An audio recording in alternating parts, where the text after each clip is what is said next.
কেমন আছেন আপনারা? যারা দাঁড়িয়ে আছেন যদি জায়গা পান বসে, আপনাদের জায়গা ভেজা থাকে তাহলে দাঁড়িয়ে থাকে, কথা বলবেন। আমার 1 ঘন্টা সময় না, কথা বলবেন ইনশাআল্লাহ।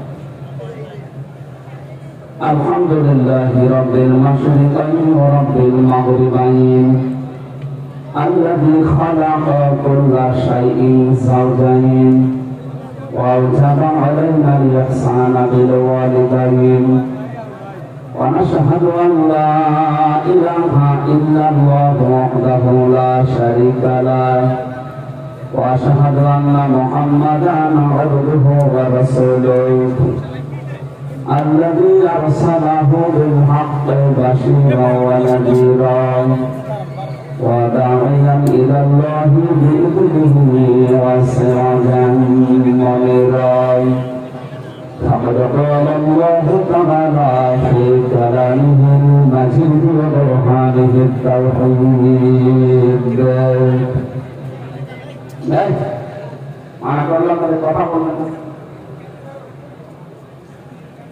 أعوذ بالله من الشيطان الرجيم. بسم الله الرحمن الرحيم.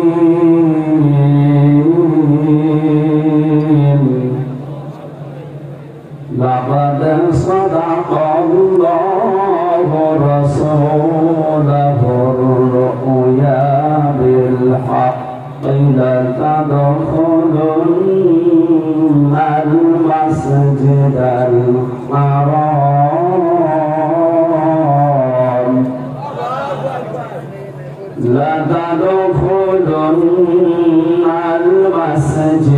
الحرام إن شاء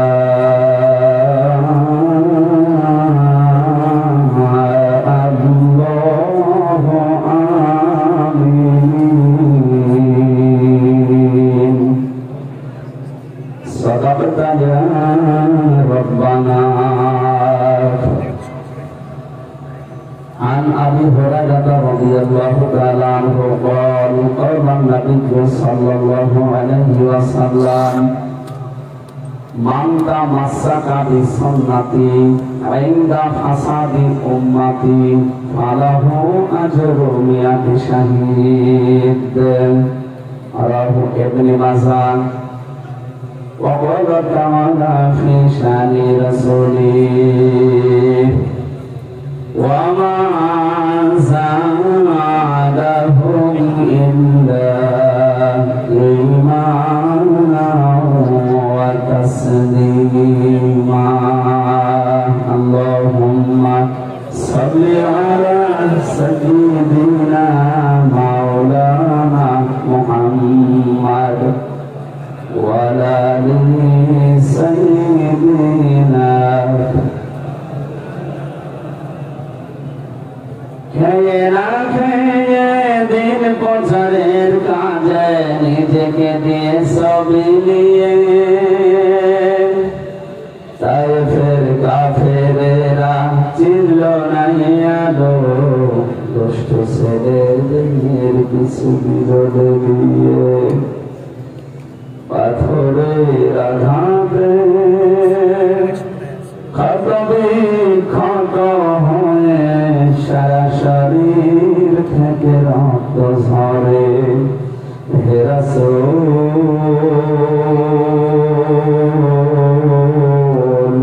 তোমাকে ভুলি আমি কেমন করে। আলহামদুলিল্লাহ। মাদারীপুর জেলার কাউখালী থানার অন্তর্গত খয়ারিয়া লঞ্চঘাট এস উচ্চ বিদ্যালয় ও কারিগরি কলেজ মাঠ ময়দানে হাফিজিয়া মাদ্রাসা ও যুব সমাজের উদ্যোগে মহাবিশ্বের মহাবিশ্বর আমাদের মালিক আমাদের মুমিন মহান রব্বুল ইজ্জাতুল জালালের মুখের পবিত্র বাণী কোরআন কারীম তাফসীর করা মাহফিলের সনাতন সভাপতি বাংলার কৃতি সন্তান আমার আরাফাতের ভাই অধ্যাপক আলহাজ কুতুবউদ্দিন আইবেক প্রাক্তন ভাইস প্রিন্সিপাল সরকারি গৌরনদী কলেজ, মেহমান হিসাবে উপস্থিত আছেন অত্র এলাকার সর্বজন শ্রদ্ধাভাজন ব্যক্তিত্ব, বিশিষ্ট শিল্পপতি আলহাজ মোহাম্মদ আলাউদ্দিন খান, আলহাজ কামরুল ইসলাম, নূর মোহাম্মদ মোল্লা, চেয়ারম্যান কয়েল ইউনিয়ন পরিষদ, অত্র মাদ্রাসার সম্মানিত সভাপতি মাস্টার গিয়াসউদ্দিন ফকির, জনাব নাসিরউদ্দিন ফকির সহ যার মাধ্যমে এখানে এসেছি আপনাদের এলাকার পরিচিত জন। কোন সন্তানটা হাসপাতালে আছে এখন পর্যন্ত আইসিইউতে, কঠিন অবস্থায় তিনি কোরআনে কারিমের অনুষ্ঠানে ছুটে এসেছেন। আল্লাহ রাব্বুল আলামিন হায়াতে তাজ্জিবা সিহাতে কুল্লিয়া তার সন্তানকে যেন শেফায়ে কামিলা আজিলা দান করেন, বলেন আমিন। আলহাজ হাফেজ মাওলানা আমিনুল ইসলাম, আলহাজ হাফেজ নূর মোহাম্মদ খান এতক্ষণ যারা আলোচনা রাখলেন, আপনাদের এই বঙ্গের কৃতি সন্তান বিশ্বানন্দের মুফাসসিরে কোরআন, ওস্তাদুল মুফাসসিরিন বরিশালের সর্বজন শ্রদ্ধাভাজন আলেমে দ্বীন, আমার মুরব্বী আলহাজ হাফেজ মাওলানা কামরুল ইসলাম খান, আতালাল্লাহু উমরাহু ওয়া বারাকাল্লাহু ফি হায়াতিহি, বলেন আমিন। আলোচনা রেখেছেন মাওলানা হুসাইন আহমেদ মাহফুজ, আপনাদের মাদারীপুরের সন্তান হাফেজ মাওলানা মুফতি আব্দুল্লাহ আল মামুন, হাফেজ কারি মাওলানা শামীম ওসমান, মাদ্রাসা অন্যান্য ওলামা ইকরাম। যেহেতু এটা স্কুল এবং কলেজ, এখানে শিক্ষক শিক্ষিকা মন্ডলী আছেন, সবার জন্য দোয়া করছি। আল্লাহ তাদের সম্মান মর্যাদা দুনিয়া আখিরাতে যেন আরো বাড়িয়ে দেয়। সামনে বসা মুসলমান ভাইরা, পর্দার আড়ালের সম্মানিতা মা এবং বোনেরা, প্রশাসনের ভাইরা, বিশেষ করে বাংলাদেশ সেনাবাহিনীর যারা এসেছেন, এরা আমাদের গর্ব। পুলিশের প্রতি যে ধারণাটা এখনো পর্যন্ত মানুষের যায়নি, এই সাধারণ এদের জন্য না, একটা কোলাঙ্গা ছিল উপরে দাঁড়িয়ে তাদের জন্য। আমরা তাদের শাস্তি দাবি করছি, বিশেষ করে সাবেক আইজি বেনজির, বেনজির, এর নজির নেই দুনিয়া। গোপালগঞ্জের আমার মনে হয় 4 ভাগের 3 ভাগই তার নাম। আরো বাংলাদেশের বিভিন্ন জেলা যেখানে যাবেন বেনজির। এই কিছু মানুষের কারণে আজ প্রশাসনের এই পুলিশ দেখলেই মানুষ ঘৃণা করে, মারতে যায়। কুষ্টিয়ায় আমার বাড়ির নিচে যে পুলিশ ভাড়া থাকতো, 5 তারিখের পর থেকে যে কোথায় গেছে আল্লাহ জানে। আর খুঁজে পাচ্ছি না। আমার সামনে 14 জন মারা গেছে কুষ্টিয়ায় 5 তারিখে। দুজনে পুলিশের প্রতি মানুষের এত রাগ। কেন এই চালাতে গেলেন? আপনি নিজে জানতেন যে ও মহিলা চালে, জানবেন না? আমার চাকরি থাকবে, আপনি ভ্যান চালান। কোন মানুষ যদি জেগে বুঝে জালেমকে সহযোগিতা করে, জালেমকে সাহায্য করে, তাকে ভালোবাসে, সাপোর্ট দেয়, সে নবীর উম্মত থেকে খারিজ হয়ে যায়। আমার উপরে যা হয়েছে আপনারা জানেন। কাউন্টার টেররিজমের যে সমস্ত দায়িত্বশীল গুলো ছিল ওই সময়, বিশেষ করে আসাদুজ্জামান, এই যে গোপালগঞ্জে, আর কি পারে এই লোকটা বহু অত্যাচার চালিয়েছে। আমার 11 ঘন্টা টাঙিয়ে রেখেছি। আমার এমনি শরীর চলে না। এরপরে 10 দিন মাটির নিচে নিয়ে আয়নাঘর, শুধু নাম শোনেন আপনারা, আমি আয়নাঘরে ছিলাম। প্রথমে তো কেউ জানতো না যে আমি কোথায় আছি। আমার কালো কাপড় দিয়ে চোখ বেঁধে দিয়ে, পেছনে হাত হ্যান্ডকাপ দিয়ে বেঁধে, ডান্ডা বেড়ি পড়ি, মাথায় দড়ি লাগিয়ে, মনে হচ্ছে একটা গরু টাঙিয়ে।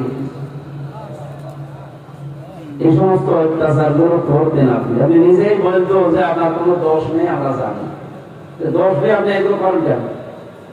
যেগুলো বলতে বলছে এগুলো আপনাকে বলা লাগবে ম্যাজিস্ট্রেটের সামনে। যদি না বলে তাহলে আপনার বউকে নিয়ে আনবে। কোথায় ওদের চরিত্র দিয়েছে মানুষ ঘৃণা করে এমনি করে এই কারণে। কিন্তু এনাদের না, এই পুলিশগুলো তো সাধারণ কনস্টেবলে রাখি করবে। এই উপরের যে কয়জন ছিল এদের যেন ছাড় দেওয়া না হয়, কারণ এরা জালেমকে টিকিয়ে রাখতে সবচেয়ে বেশি সাহায্য করেছে।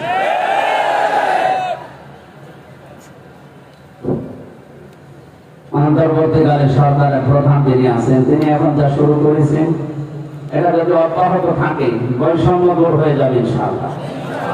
কিন্তু সময় দেওয়া লাগবে তো তাদের। কিছু মানুষ তো এখন দেখছে উঠে পড়ে লেগেছে, না তাড়াতাড়ি করে। তাড়াতাড়ি করার একটা সময় দেবে। একজন বিয়ে করে বাসর রাতে স্ত্রীকে রেখে একটু বাইরে গেছে, দাদি শাশুড়ি এসে বলছে কইব আমার একটা বুটি চাই। ঠিক আছে, আপনি আমাকে সময় দেন। শাশুড়ি এসে বলছে আমার একটা নাতি চাই। ঠিক আছে, সময় দেবেন তো। ননদ এসে বলছে আমার ভাতিজা চাই। দেবর এসে বলছে আমার ভাতিজা চাই। স্বামী কিছুক্ষণ পরে এসে বলছে আমার বেবি চাই। বউ মুখ করে বলছে তোমার কিছু পাগলের বংশ। আমি কেবল আসলাম, এখন আমার কিছুই হয়নি। অন্তত 10 মাস 10 দিন সময় দেবেন, তারপরে তো আপনার নাতি চাই, পতি চাই, ভাতিজা চাই, বেবি চাই, তারপরে সব দেবো। আমি বসতে পারলাম না বাসর ঘরে, আর আপনি সব চাচ্ছেন। আমি কি ওগুলো ফিলাক্সিলন করে নিয়ে আসবো? দায়িত্ব কেবল ছাত্র জনতা তাদের দিয়েছে। ওনাকে ফিলাক্সিলন করে এই 1628টা চেয়ার একদিন পাঠিয়ে ফেলবে। কয়েকদিন আগে আমার মামলা সব খারিজ হয়ে গেছে। আমি মনে করলাম জিজ্ঞাসা করি যে মাননীয় আদালত, এই মামলা তো আপনার হাতে ছিল 3 বছর, আপনি তো 3 বছরে এখান থেকে এখানেও লড়াননি। 2 মাস 3 মাস পরে পরে উঠতো মামলা, বলতে দিন না, হবে না। হবে না কেন এটাও আপনি বলতেন না। এখন বলছেন যে এই মামলা কোন মাল কি দেখে বিচার ফেলে দিচ্ছে। এতদিন যদি ফেলে দিতেন তাহলে 3 বছর আমার জেলে থাকা লাগে না। উনি এই কথা বলতো যে হলো কিছু করার নেই, আমার হাত বাঁধা আছে। কি বাধা? আপনারা জানেন বাংলাদেশে 1628টা চেয়ার আছে। কয়টা? এই চেয়ার না, পালিয়ে গেছে ওনার থেকে শুরু করে আপনাদের এই উপজেলা চেয়ারম্যান পর্যন্ত 1628টা মেন চেয়ার ছিল। তার ভেতরে 1627টা চেয়ারের হাত বাঁধা ছিল, শুধু একটা হাত খোলা ছিল। এখন যেহেতু সব হাত খুলে যাচ্ছে, আমরা চাই বৈষম্য বিরোধী ছাত্র আন্দোলনের মাধ্যমে যে 9 দফা ছিল কারো হাতে দেশে বাধা থাকবে না, সব থাকবে আবু সাইদের মতো উন্মুক্ত ইনশাআল্লাহ। আমরা এটা চাই না। এটা 100% যদি পূরণ করতে চান তাহলে আল্লাহরই কোরআন লাগবে। আমার হাকামা বিহি আদালা, কোরআন দিয়ে বিচার ফায়সালা না করলে আপনি ন্যায় বিচার কায়েম করতে পারবেন না। প্রশ্ন আসতে পারে বিশ্বের উন্নত দেশে কোরআনের আইন চলে না, সেখানে ন্যায় বিচার নেই। আমি আমার 33 বছর বয়স, আমি বহু দেশে গেছি। কয়েকদিন আগে মালয়েশিয়া, সিঙ্গাপুর, থাইল্যান্ড সহ বহু দেশে ঘুরে আসলাম। উন্নত তারা 100% ন্যায় বিচার সেখানে নেই, কারণ কোরআন না থাকার কারণে। আমি নিচে নামলাম না, তাই বাস্তবতা এটাই। কোরআনে কারীম যদি প্রতিষ্ঠিত না হয় পরিবার, সমাজ, রাষ্ট্রে, সেই দেশে 100% ন্যায় বিচার কায়েম করা সম্ভব না। এজন্য আমরা চাই এটা যেন এদেশে কায়েম হয়। কারণ 53 বছর বাবা চালিয়েছে, আমি দেখি না, এতে কামরুল ইসলাম খান সহ যারা মুরব্বী আছে এনারা দেখেছে। বাবা চালিয়েছে, ওই সময় মানুষ দুর্ভিক্ষে মারা গেছে। কথা বলছেন না? স্বামী চালিয়েছিল অনেকদিন, এরপরে অনেকদিন চাষাও চালিয়েছে, ভাবি চালিয়েছিল, বউ তো চালালো, আমি দেখলাম। 53 বছর যেভাবে সে চালাক না কেন, কাঙ্ক্ষিত মানের শান্তি শুধু মুখেই শেষ, আমরা দেখতে পারিনি। কথা বলবে না কেন? কাঙ্ক্ষিত মানের শান্তি পাবেন, এটা যদি কায়েম হয়। 56,000 বর্গ মাইলে এটা কায়েম হোক, এটা আমরা চাই না। যারা চান দেখে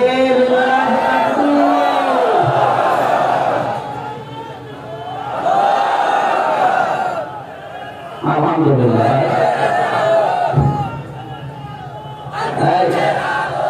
এটা শুধু মুখে শেষ হবে? বলেন। এবার একটা হাদিস বলছি, দেখেন তো বাস্তবতা আপনি মেনে নিতে পারেন কিনা। عن أبي هريرة رضي الله تعالى عنه قال قال النبي صلى الله عليه وسلم من اتبع الهدى بغير القرآن أضله الله رواه مسلم মুসলিম শরীফের একটা হাদিস, নবী বলেন কোরআন যেখানে নেই ওখানে যদি কেউ ভালো হওয়ার নিয়তেও যায় আল্লাহ নিজে তাকে গোমরা বানিয়ে দেয়।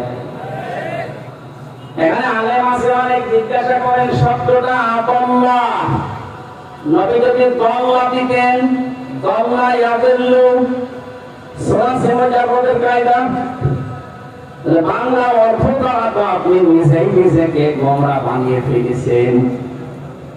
আল্লাহ শব্দটা বাদে ইফআল থেকে আসার কারণে বাংলা অর্থ দাঁড়িয়েছে। আপনার হয়তো নিয়ত ভালো ছিল, আপনি ভালো নিয়তে গিয়েছিলেন কোন জায়গায়, কিন্তু কোরআন সেখানে ছিল না, এই জন্য আল্লাহ নিজে দায়িত্ব নিয়ে আপনাকে খারাপ বানিয়ে দেবে। বিবেক যদি থাকে, মাথায় মগজ থাকলে ভাবেন, আমার তো মনে হয় হেদায়েত পাওয়ার জন্য নবীর এই হাদিসটাই যথেষ্ট। কি বললেন নবীজি, যেখানে কোরআন নেই ওখানে যদি কেউ ভালো হওয়ার নিয়তে যায় তাকে আল্লাহ খারাপ বানাবে নিজে দায়িত্ব নিয়ে। এটা বাস্তব প্রমাণ। বাংলাদেশের বিভিন্ন মাজার গুলো, এখানে তো মানুষ ভালো হওয়ার নিয়ত নিয়ে যাচ্ছে, আমার কুষ্টিয়ার লালনের মাজারে মানুষ যায় খারাপ নিয়তে যায় না। মানুষ মনে করো ওখানে আল্লাহর ওলি শুয়ে আছে যায়, অনেকে বউ ছেলে মেয়ে বেটার বউ সব নিয়ে চলে যাচ্ছে। কি হয় ওখানে? কোরআনের কোন নিয়ম নীতি আছে? প্রকাশ্য শিরক চলছে। এমনকি সারা দেশে মিলে আপনি সেই কয়মন গাঁজা না পাবেন, লালনের অবস্থাকারী সেই কয়মন গাঁজা ওখানে পাওয়া যায়। পুলিশ পাহারা দিয়ে আরো গাঁজা খায়, আবার আসবি। এই জায়গায় যে মানুষ আসছে সেই কুড়িগ্রাম থেকে, পঞ্চগড় থেকে, চট্টগ্রাম থেকে আসে, এই মাদারীপুর বরিশাল থেকে মানুষ যারা যায়, একটারও নিয়ত খারাপ না। আপনি যদি জিজ্ঞাসা করেন কেন এসেছেন, বলবেন আল্লাহর ওলির দরবারে। ওখানে যেহেতু কোরআন চলে না, কোরআনের নিয়ম নীতি নেই, এখানে ওখানে গেলে খারাপ বানিয়ে দেয় আমির হামজা। এই বলেন বলেন নবীর শব্দ চয়ন দেখেছে আল্লাহ নিজে খারাপ বানাবে। এই হাদিসের বাস্তব এখন আমাদের বাড়ি নিয়ে যাওয়া লাগবে। আজকে ময়দানে সিদ্ধান্ত নেন, এখানে শুধু আমার সামনে 10,000 মানুষ না, আমার সামনে এখন 18 কোটি মানুষ বসে আছে। সবার সামনে আমি আহ্বান জানাচ্ছি, কোরআন যেখানে নেই ওই দরবার যদি আমার বাবাও তৈরি করে, আমি ওই দরবারে নেই। কোরআন যে রাজনৈতিক দলের কর্মসূচিতে নেই, ওই দলের প্রতিষ্ঠাতা আমার বাবাও যদি হয়, আমি ওই দলে আর নেই না। এটা ঠিক রাখতে পারবে না জান, এজন্য এটা দ্বিতীয়বারের আওয়াজও তুমি। আপনি কি খারাপ হতে চান, গোমরা হতে চান আল্লাহর পক্ষ থেকে? কেন আসলেন কষ্ট করে গরমের ভেতরে? যদি হাদিস মেনে নিতে না পারেন, হাদিস তো আমি বানালাম নাকি? বলেন। আমি আপনাকে বাঁচাতে চাচ্ছি, আপনি যত বড় পীরের কাছে যান না কেন হেদায়েত পাবেন না, কারণ কোন পীরের হাতে আল্লাহ এটা ছেড়ে দেয়নি, এটা আল্লাহ নিজের হাতে রেখেছে। আর আল্লাহ নিজে বলছেন আমি তোকে গোমরা বানাবো, তুই কোরআন যেখানে নেই ওখানে গেলি কেন? হাদিসটা যদি আজ আমরা বাংলাদেশের 18 কোটি মানুষ মেনে নিতে পারতাম, এদেশে ইসলাম কায়েম হতে 18 ঘন্টায় যথেষ্ট। কথা কতদূর গেল আপনি টের পেয়েছেন? আশা করছি আপনি মেনে নেবেন। এরপরও যদি বলেন না একটু ভাবি, আপনি ভাবতে ভাবতে গোমরা হয়ে যাবেন। এই মুহূর্তে সিদ্ধান্ত যারা নিতে পারেন তারা শুধু হাত তুলবেন যে কোরআন যেখানে নেই ওখানে আমি নেই। সাবধানে আমরা হাত বলবেন না, এই দেখেন হাত নাম ফেলিস। ঠিক আছে, আলহামদুলিল্লাহ ভাই, আমাদের সাকসেস যান। আমি এবার মনাজাত করি কি আপনি এরপরও ওয়াজ আছে মনে করছেন? কামরুল সাহেবকে জিজ্ঞাসা করলে এরপরে ওয়াজ থাকে কিনা। কোরআন যেখানে নেই সেখানে আপনি যাবেন না, এরপর আবার কি ওয়াজ থাকে? এদেশে কোন দল কোরআন ছাড়া টিকতে পারবে? গতকাল রাত 12:30টার শরীফ আমি চট্টগ্রামে 12:30টার সময় নেমেছি। 12:30 একটা আন্তর্জাতিক রিপোর্ট পেলাম, এদেশে এখন 100 জনের 14 জন সালেমদেরকে সাপোর্ট করছে যারা বিদায় নিয়েছে।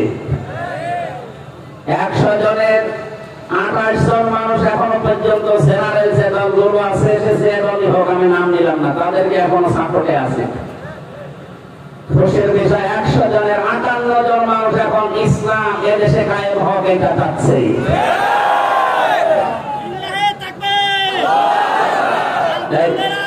ঠিক আছে, 1 মাস 15 দিনের রিপোর্ট, এটা 1 মাস 10 দিন। গত আগস্ট মাসের 5 তারিখ থেকে আজকে সেপ্টেম্বরের 20 তারিখ, এই 19 দিন আর ওইদিকে 25 দিন, এই সময়ের ভেতরে যদি 35 থেকে আজ 58 পর্যন্ত চলে এসেছে, মাত্র 35 জন চাইতো যে দেশে ইসলাম কায়েম হোক। কান খাড়া করে শোনেন মুসলমান, আল্লাহর আইন এই জমিনে কায়েম করার জন্য চেষ্টা করা ফরজ, বিরোধিতা করা কুফরি, চুপ থাকা মুনাফিকি। আপনি এখন কোন দলে যাবেন? জীবনের টার্গেট এইটা নেওয়া লাগবে, আমার চাই হোক এ জমিনে যেন আল্লাহর দ্বীন কায়েম হয়, এইটাই আমার প্রথম মিশন এবং মিশন। এটা যদি কেউ রাজনীতি মনে করে, হ্যাঁ এটাই আমার রাজনীতি, কারণ দুনিয়ার প্রত্যেকটা নবী এটা করেছিল। অনেকে মনে করেন আমি নামাজ পড়ি, রোজা রাখি, আমার বউ পর্দায় থাকে, আমার এত বড় গাড়ি, আমার জাহান্নামে দেবে। কি দেখে দেবে? কে দেখে দেবে এটা পাচ্ছেন না? একটা কথা বলি, সূরা আরাফ 8 নাম্বার পারার 20 নাম্বার পৃষ্ঠার 3 নাম্বার লাইনের 83 নাম্বার আয়াতটা আমি বিশ্ববিদ্যালয়ে থাকাকালীন যতগুলো তাফসীর মিলিয়েছি আয়াতের সাথে, সব মুফাসসির একই বক্তব্য দিয়েছেন। আপনি নিজের সাথে মিলাবেন, ফাজাইনাহু ওয়া আহলাহু ইল্লা মারাতাহু কানাত মিনাল গাবিরিন। হযরত লূত আলাইহিস সালামের জামানায় 2 জন ফেরেশতাকে আল্লাহ পাঠিয়ে দিলেন। আসরের সময় এসে তারা বলছে, আল্লাহ নবী আপনার উম্মতদেরকে নিয়ে এখান থেকে চলে যান, কিন্তু সাবধান আপনার স্ত্রীকে নেবেন না। প্রশ্ন আসতে পারে, লূত নবীর স্ত্রীর চরিত্র খারাপ ছিল? হ্যাঁ, আপনার মোবাইল আছে মানে? লূত নবীর স্ত্রীর চরিত্র খারাপ ছিল? তিনি চরিত্রহীনা ছিলেন? বলেন। পৃথিবীতে কোন নবীর স্ত্রীর চরিত্র খারাপ ছিল না, কারণ কোন হারাম রক্তের ভেতরে আল্লাহ নবীদের রক্ত প্রবেশ করেন নাই। এর ভেতরে 7টা কারণ পেয়েছি। কারণ দুনিয়ায় যত নবী এসেছে, প্রতিটি নবী নেতৃত্ব দেওয়ার গুণাবলী নিয়ে এসেছেন। আর নেতা হতে হলে 7টা গুণ লাগে। কয়টা? বলে না কেন? এর প্রথম নাম্বার, এই নেতৃত্বের গুণে আপনার জন্মটা বৈধ হওয়া লাগবে। কোন নবীকে আল্লাহ হারাম রক্তের ভেতরে প্রবেশ করার নাই, কারণ প্রতিটি নবী হচ্ছে জাতির নেতা। আমাদের নবী, ওনাকে আল্লাহ ডাকে দিয়েছেন নেতা, ইয়াসিন। তাফসীরে কাবীর ফজলুদ্দিন রাজি রাহমাতুল্লাহ আলাইহি লেখা, আর রাইসুল মুফাসসিরিন হযরত আব্দুল্লাহ ইবনে আব্বাস রাদিয়াল্লাহু তাআলা আনহু তিনি সিন শব্দের 5টি অর্থ দিয়েছেন। তিনি বলেন, ইয়া মানে হে, ভার্বের এটা, সিন মানে সাজ্জাদ, সাজ্জাদের 5টা অর্থ আমি পেয়েছি কাবীরে। 1 নম্বরে সাজ্জাদুল আলামিন, 2 নম্বরে সাজ্জাদুল বাশার, 3 নম্বরে সাজ্জাদুল কাওনাইন, 4 নম্বরে সাজ্জাদুল আম্বিয়া, 5 নম্বরে সাজ্জাদুল মুরসালিন। আল্লাহর ঘোষণা দেওয়া নেতা এই দুনিয়ায় মাত্র একজন, তিনি আমাদের নবী মুহাম্মদুর রাসূলুল্লাহ। আল্লাহ নিজে ডাক দিচ্ছেন, হে নেতা।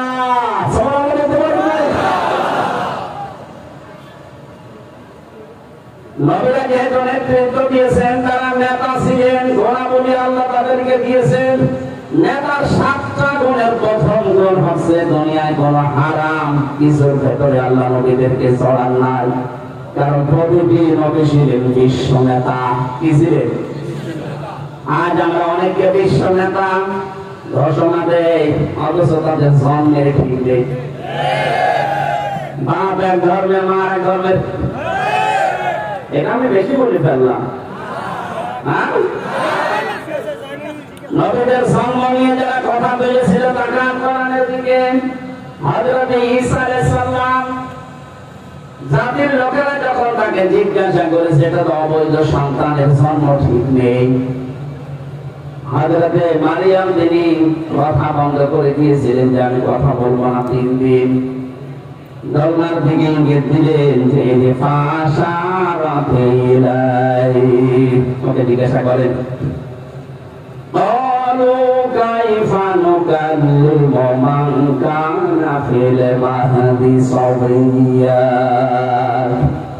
তারা বলছে কিভাবে কথা বলবে বাচ্চা দোলনা থেকে?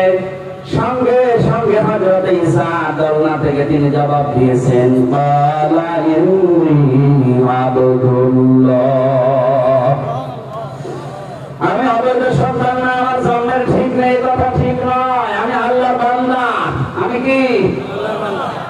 আতানিয়াল কিতাব, আমাকে আল্লাহ কিতাব দিলেন।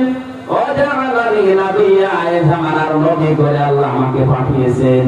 وجعلني مباركا أينما كنت وأوصاني بالصلاة والزكاة ما دمت حيا ما دمت حيا। আমি আল্লাহর নবী হিসাবে সেখানে যাব, জায়গাটা আল্লাহ বরকতময় করে দেবে।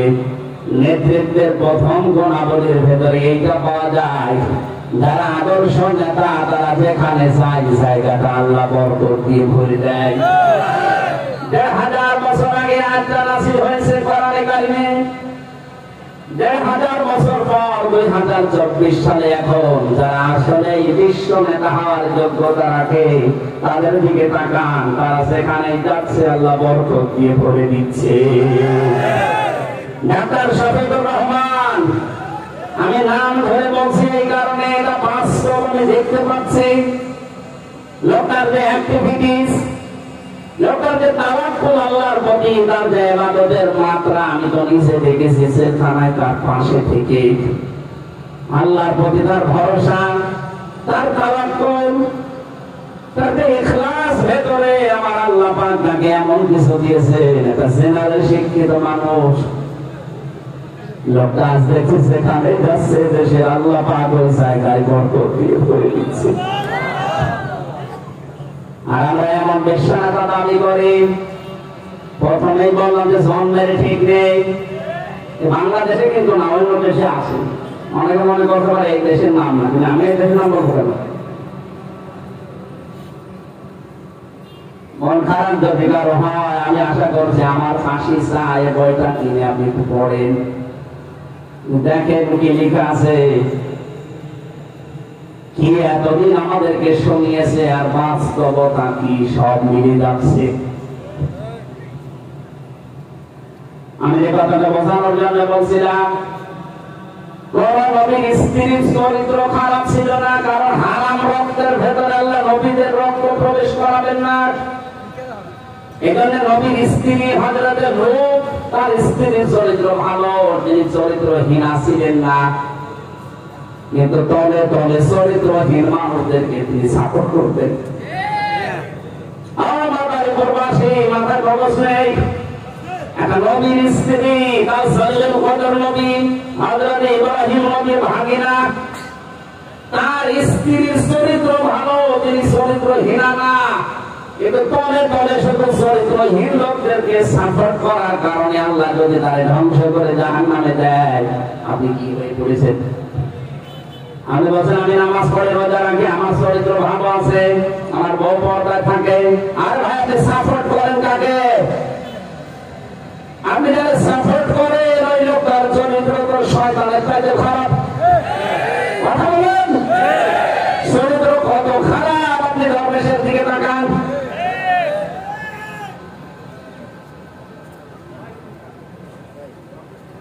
এবার একটা গোপন কথা বলছি, যারা এতদিন ব্যাপারটা মনে করেন যে না এটা রাজনীতি, কখনোই না, এটা আখিরাতের সাথে সম্পৃক্ত। এই জন্য আমি বলছি, নয়তো বলতাম না একবার দিয়ে সূরা বানী ইসরাঈল ৮ নম্বর ১৫ নম্বর পারা ৮ নম্বর পৃষ্ঠার ৩ নম্বর লাইনের ৭২ নম্বর আয়াতের প্রথম অংশে আছে